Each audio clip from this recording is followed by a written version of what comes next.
The day I discovered my husband had emptied our savings account, I was standing in line at Whole Foods, watching the cashier void items from my grocery order one by one because my card kept declining.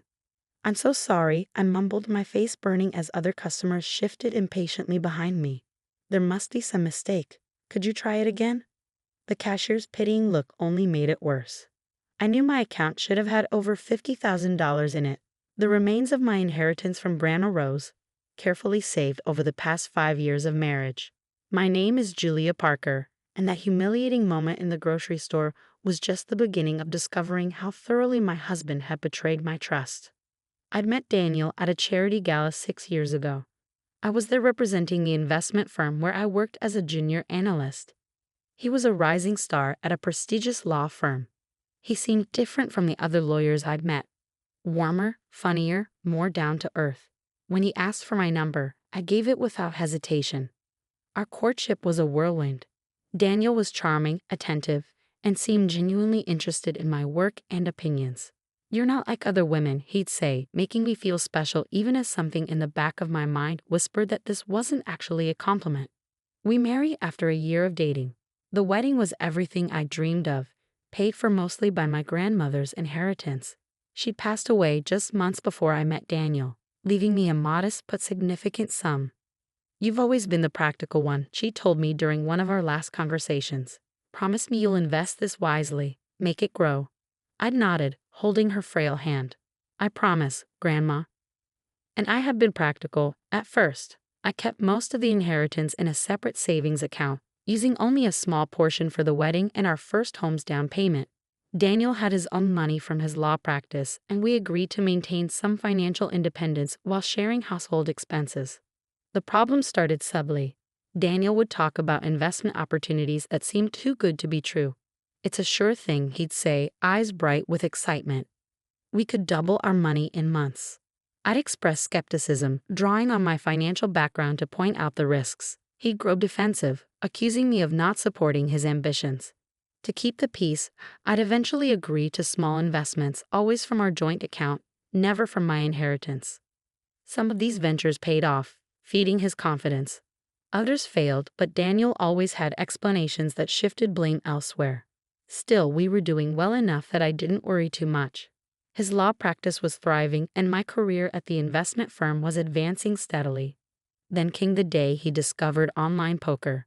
It started innocently enough, a few games in the evening to unwind after work.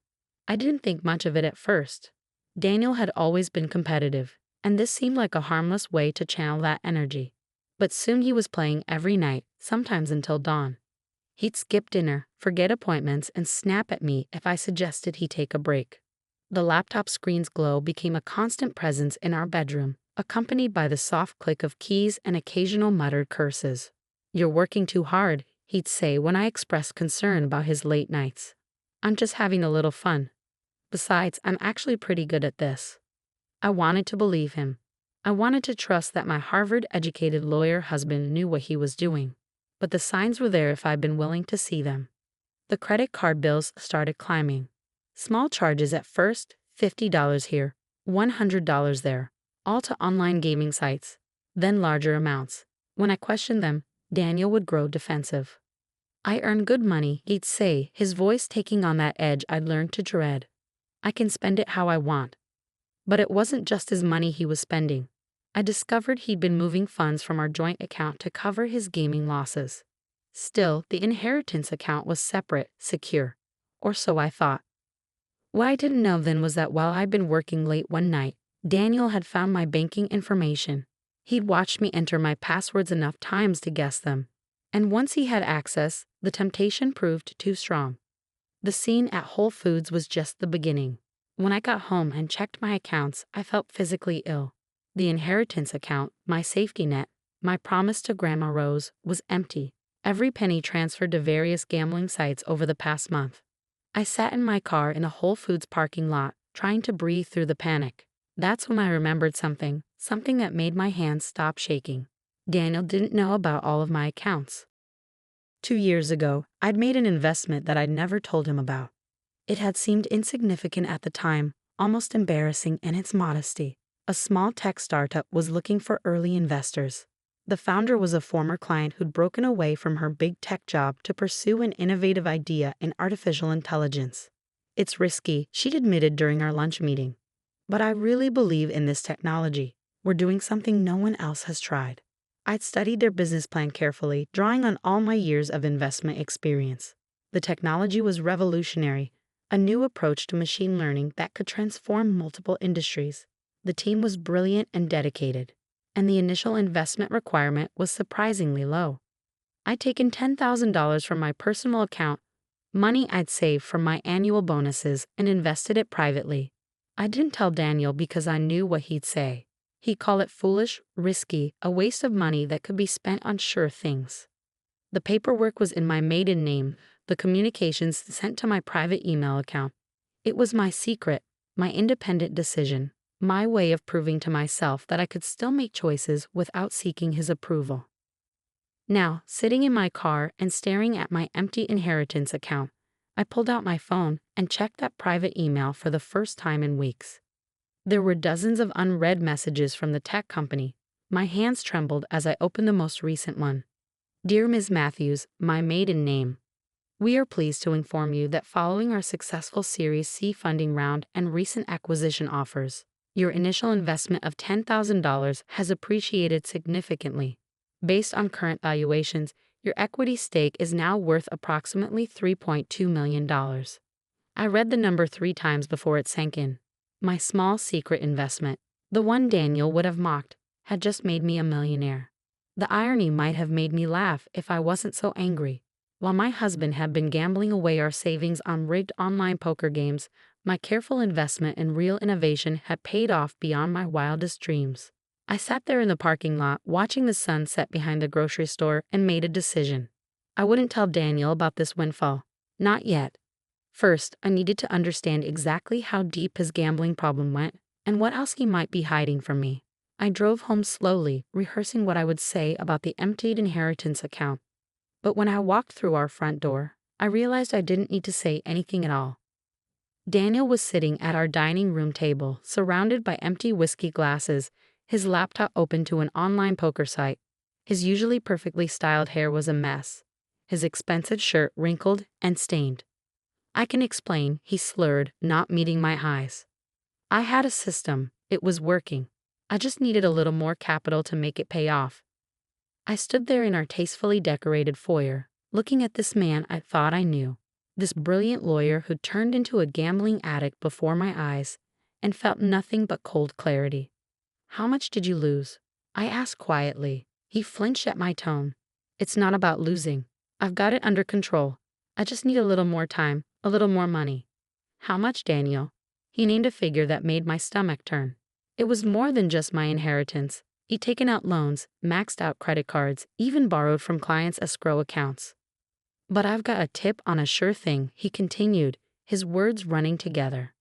This guy I met online, he's got inside information about a poker tournament. If I can just get a stake together. I walked past him to our home office and began methodically going through our files. The more I dug, the worse it got. Our mortgage was months behind. The car loans were in default. Even our health insurance had lapsed. Daniel followed me, still talking, still making excuses. It's my money to lose, he said at one point, his voice taking on that familiar defensive edge. I earned it. I work hard. You don't understand how these things work. I turned to face him, this man who gambled away not just our savings but our future, and felt a strange sense of calm. You're right, I said softly. I don't understand how these things work. I only understand solid investments, careful planning, and actual business strategy. You know, the boring stuff. He didn't catch my sarcasm. He was too busy pulling up his laptop, trying to show me his system for beating the odds at online poker. I left him there, stumbling through explanations of betting strategies and inside tips, and went upstairs to our bedroom. In the back of my closet was a small fireproof safe that Daniel didn't know about. Inside were copies of my most important documents, including the original investment agreement for the tech startup. I took everything to my car, along with enough clothes for a few days. Daniel didn't even notice me leaving. He was too absorbed in his poker game, chasing another loss with money we no longer had. I spent that night in a hotel, methodically making lists and planning my next steps. My investment firm background proved useful. I knew exactly how to document financial fraud and protect assets. The next morning, I visited 3 banks. At the first, I opened a new account in my maiden name. At the second, I transferred my tech investment proceeds as soon as it cleared. At the third, I retrieved everything from our joint safe deposit box, including the jewelry Grandma Rose had left me, which thankfully Daniel didn't know about. Then I called Amanda Torres, a divorce attorney I'd met at a women's leadership conference last year. She listened quietly as I outlined the situation. The gambling, the hidden debt, the theft from client accounts. This is serious, Julia, she said. He could face disbarment, possibly criminal charges. Are you sure you want to pursue this? I thought about all the times Daniel had dismissed my financial concerns, had treated my careful planning as a joke, had made decisions about our future without consulting me. Yes, I said firmly. I want everything documented and handled legally. He needs to face the consequences of his actions. Amanda nodded. I'll start the paperwork. In the meantime, don't confront him about anything. Let him think you're still in the dark about the extent of his gambling. We need to protect your assets before he can do any more damage. I returned to our house that evening to find Daniel still at his laptop, though he'd at least changed clothes. Empty takeout containers littered the kitchen counter. Where were you? He asked, barely looking up from his screen. I tried to use your card for dinner, but it was declined. At work, I lied smoothly. There must be some problem with the bank. I'll check on it tomorrow. He grunted, already absorbed back in his game. I watched him for a moment, this stranger who had replaced my brilliant, ambitious husband, and felt a mix of pity and disgust. Over the next few weeks, I played the role of concerned but oblivious wife perfectly. I acted appropriately distressed about our banking problems, while quietly working with Amanda to document every aspect of Daniel's financial misconduct. The evidence was damning. Not only had he emptied our personal accounts, but he'd also misappropriated client funds from his law firm's escrow accounts to cover gambling debts. He'd taken out high-interest loans from questionable sources. He even mortgaged our house a second time by forging my signature. Meanwhile, my secret investment continued to appreciate. The tech company was generating buzz in all the right circles, with major players expressing interest in either acquisition or partnership. Then came the morning I'd been preparing for. I was sitting at our kitchen table when Daniel stumbled downstairs, looking haggard. Julia, he said, his voice rough, we need to talk. There's been some financial difficulties. I took a sip of my coffee. Oh, it's temporary, he rushed to add. Just a cash flow issue. But I need you to do something for me. I need you to take out a loan against your retirement account. I set my cup down carefully. Why? It's complicated. Some investments didn't pan out as expected, but I have a plan to turn it around. There's this high-stakes game tonight. No. The word hung in the air between us. Daniel blinked, as if he'd misheard. What? I said no. I won't give you any more money to gamble away. His face darkened. You don't understand. This is different. I have inside information. Like you had inside information about the last game, and the one before that. How much have you lost, Daniel? Do you even know? He stared at me, realization slowly dawning. You've been checking up on me. Someone had to. Since you clearly lost the ability to distinguish between gambling and investing.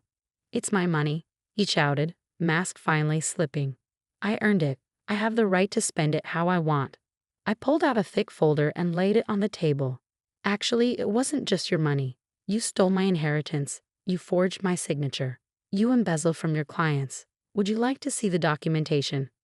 His face went pale as I began laying out papers. Bank statements, loan documents, credit card bills, screenshots of his gambling accounts. How did you?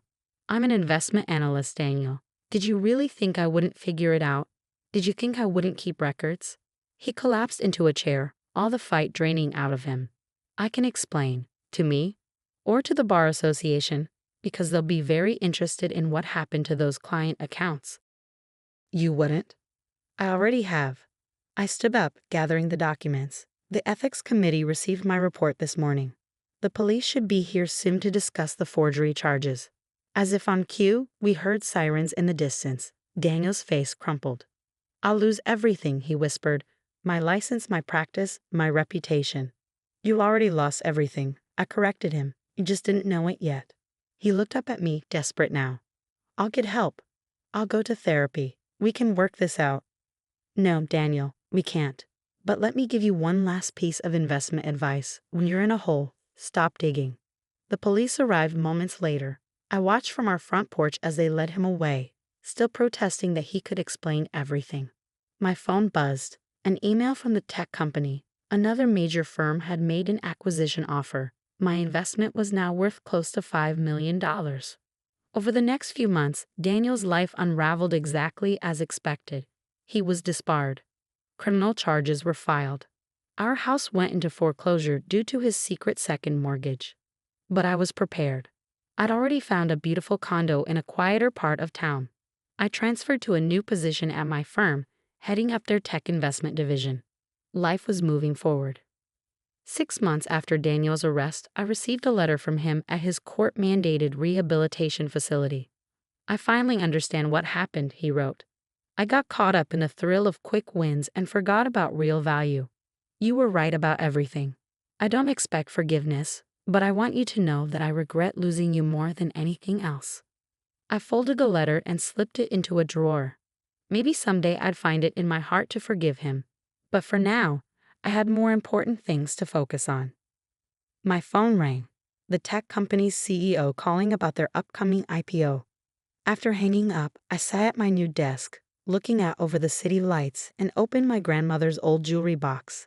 Inside was the note she'd left with my inheritance. Remember, dear one, true wealth isn't about quick gains or lucky breaks. It's about patience, wisdom, and believing in real value. Never let anyone tell you your cautious nature is a weakness. In the long game, the careful investor always wins. I smiled, touching her familiar handwriting. You were right, Grandma, about everything. Last week, I saw Daniel's name in the paper. He completed his rehabilitation program and was working as a paralegal at a small firm. Unable to practice law but trying to rebuild his life. The article mentioned he was still paying restitution to his former clients. Meanwhile, the tech company went public. My initial $10,000 investment, the one Daniel would have ridiculed as overly cautious and boring, is now worth over $12 million. I've started a foundation in Grandma Rose's name, providing investment education and support for women leaving financially abusive relationships. We teach them about more than just money. We teach them about value, self-worth, and the power of trusting their own judgment. Sometimes I think about that day in Whole Foods, watching the cashier void my groceries while my card was declined. I remember the shame, the confusion, the helplessness. But mostly, I remember the moment I decided to take control of my own destiny. Daniel's gambling addiction destroyed his life, but it also freed me to build something better. In trying to break me, he only proved what I'd known all along. That slow, steady growth beats quick wins every time. Yesterday, I received another acquisition offer for my stake in the tech company. The number made even my experienced eyes widen. As I sat in my office, calculating potential returns, I thought about how far I'd come from that scared woman in the grocery store. I declined the offer. After all, I've learned the most valuable lesson in both business and life. Sometimes the best investment you can make is in yourself.